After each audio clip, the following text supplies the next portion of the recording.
जय श्री श्याम। आज हम सुनेंगे श्राद्ध पक्ष से जुड़ी एक पौराणिक कथा।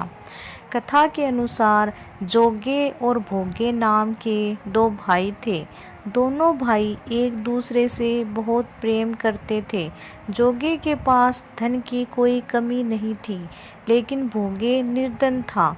जोगे की पत्नी को धन का अभिमान था, तो वही भोगे की पत्नी सुशील और शांत स्वभाव की थी।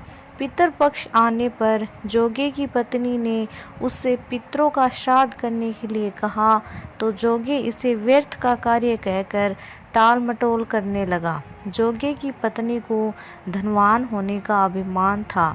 वह अपने धनिक होने का प्रदर्शन का ऐसा अवसर जाने नहीं देना चाहती थी। जोगे की पत्नी ने पति से कहा कि आप मुझे कोई कष्ट ना हो इसलिए मना कर रहे हो। मुझे कोई परेशानी नहीं होगी। मैं भोगे की पत्नी को अपनी सहायता के लिए बुला लूँगी।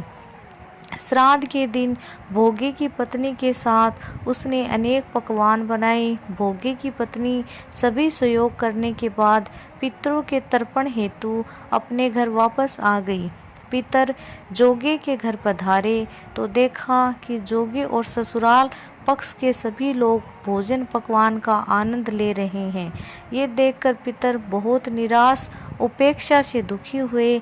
उसके बाद उनके पितर भोगे के घर गए तो अपने लिए अंगियारी दी गई है देखकर पितर उसकी राख चाटते हैं। सारे पितर अपने अपने यहाँ श्राद्ध ग्रहण करके इकट्ठे होकर संतान द्वारा श्राद्ध भोजन का वर्णन करने लगे। जोगे भोगे के पितरों ने भी अपनी घटना बताई।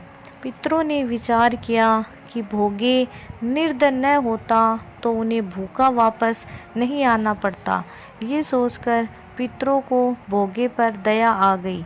अचानक वे प्रसन्न होकर नाच नाच कर गाने लगे कि भोगे के घर धन हो जाए, भोगे के घर धन हो जाए। भोगे के घर में खाने को दाना भी नहीं था। भूखे बच्चे अपनी माँ से कह रहे थे कि हमें भूख लगी है। दुखी विवश लाचार माँ ने गुस्से में कहा कि जाओ आंगन में होती उल्टी रखिए, उसे सीधी कर लो और जो भी मिले खा लेना।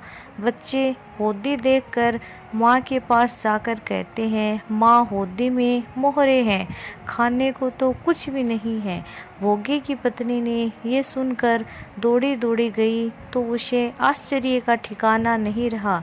शीघ्र ही उसने भोगे को ये कहकर बच्चों को पकवान खिलाए।